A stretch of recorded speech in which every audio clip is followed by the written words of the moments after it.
नमस्कार बंधुरा आमी सुखी बाशाक आमार चैनेले आपनादेर अनेक अनेक स्वागत जानाई। बंधुरा आज के आमी आपनादेर तैरी करे देखाबो जल फुचका रेसिपि। और ये जल फुचका रेसिपि किन्तु सकलेरই भीषण प्रिय।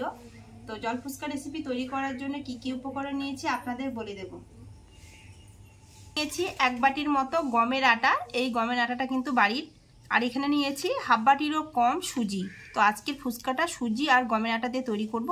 আর এখানে নিয়েছি গোটা শুকনো মশলা।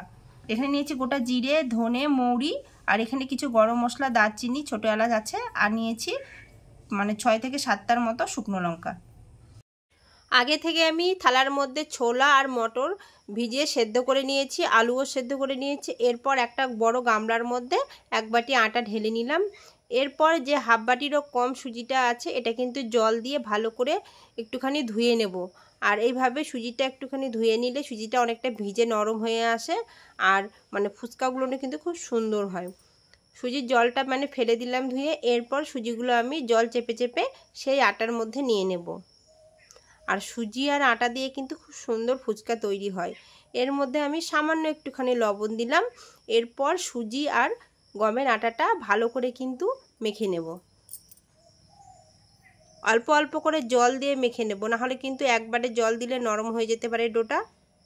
হাত দিয়ে ঠেসে ঠেসে আমি ভালো করে একদম মেখে নিয়েছি আর শক্ত একটা ডো তৈরি করে নিয়েছি। এর মধ্যে এবার আমি অল্প একটু তেল মেখে প্রায় 30 মিনিটের মতো ঢাকা দিয়ে রেখে দেব।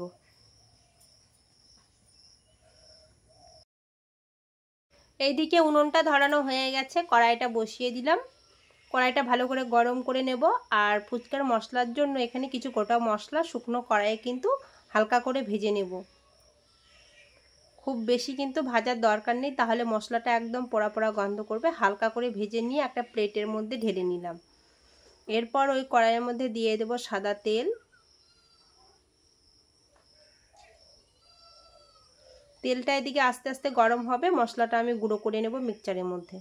মশলা গুঁড়ো করে এনে তারপরে আমি আটার ডোটা 30 মিনিটের মতো হয়ে গেছে। এবার ঢাকনাটা খুলে ভালো করে আরেকটুখানি রুটি বেলার মধ্যে হাত দিয়ে ঠেসে ঠেসে কিন্তু মেখে নিলাম। এরপর লম্বা করে 2 ভাগ করে আমি লম্বা করে নেব, একদম সাপের মতো লম্বা করে নিয়েছি মানে 4টে। এরপর ছুরি দিয়ে ছোট ছোট করে যেমন ফুচকার লেচি হয় সেরকম করে আমি কেটে নিচ্ছি। খুবই ছোট ছোট করে কেটে নিচ্ছি, তাহলে ফুচকাগুলো পাতলা পাতলা হবে আর ফুলবে আর মানে খেতেও ভালো লাগবে। সবগুলো কেটে একটুখানি মানে আটা ছড়িয়ে দিয়েছি। এরপর একটা ছোট্ট লেচি নিয়ে ফুচকা তৈরি করে আপনাদের দেখিয়ে দিচ্ছি আমি। আর একদিকে কিন্তু ফুচকা বেলতে হবে, 2 দিকে বেললে হবে না।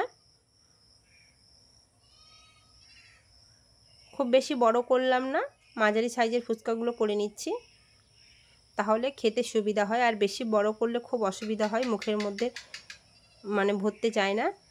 তো এক এক করে আমি সব লেচিগুলো কিন্তু এখানে বেলে নিয়েছি। প্রায় 1 কিলো আর একটা থালা হয়েছে।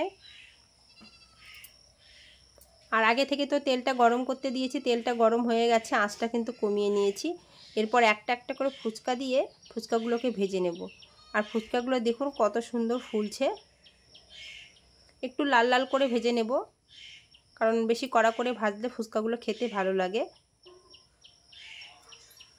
তো বন্ধুরা আপনারা দেখতেই পাচ্ছেন ফুচকাগুলো কত সুন্দর ফুলছে আর একদম পাতলা পাতলা হয়েছে। তো একইভাবে আমি সব ফুচকাগুলো কিন্তু ভেজে নিচ্ছি।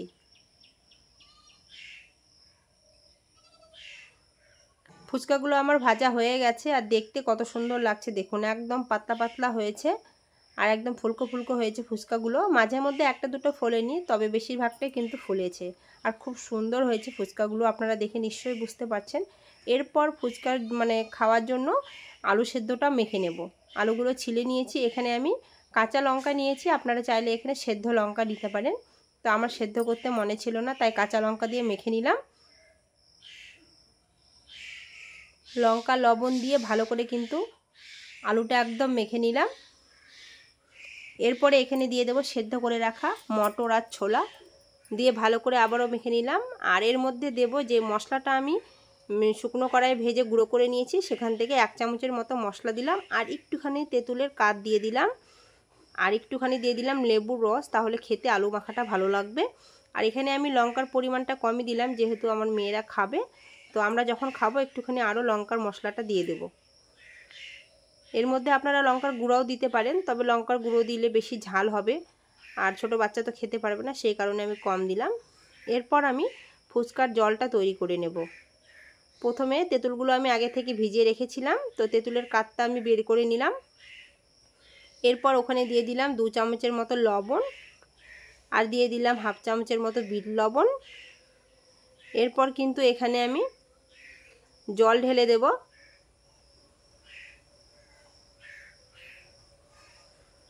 আর এর মধ্যে কিন্তু কিছু কাঁচা লঙ্কা দিয়েছি মেখে, আর দিয়ে দিলাম 1.5 চামচের মতো সেই গুঁড়ো করা মশলা, আর দিয়ে দিলাম সে মেখে রাখা আলু সেদ্ধ অল্প একটু, তাহলে মানে তেঁতুলগুলোর জলটা একটুখানি ঘন হবে, খেতে ভালো লাগবে। আর দিয়ে দিলাম লেবুর রস।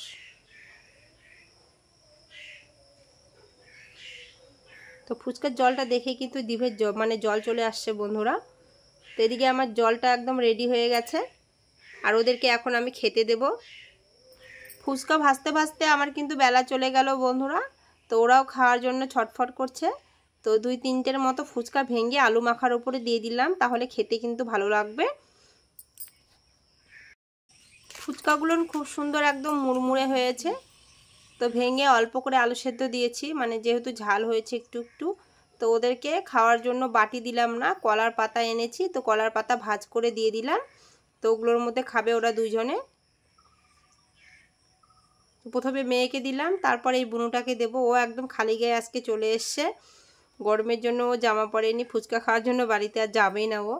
তো ওরা দুজন ফুচকা খাচ্ছে বন্ধুরা, আর আমি একটা খেয়ে আপনাদের বলছি কেমন হয়েছে আজকের ফুচকাটা।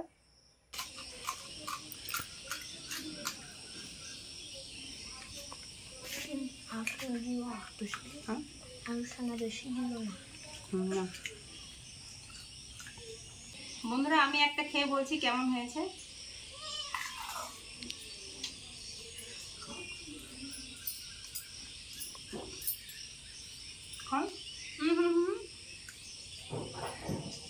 ভালো হচ্ছে? অমনি ভালো হচ্ছে?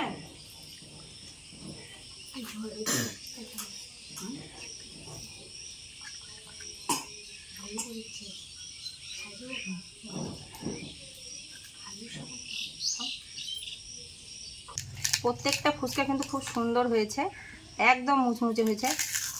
এই যে দেখুন, প্রত্যেকটা একদম মুচমুচে হয়েছে।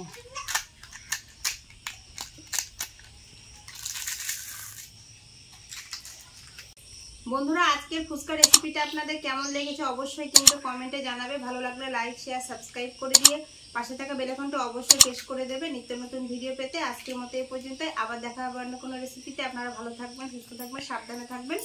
নমস্কার।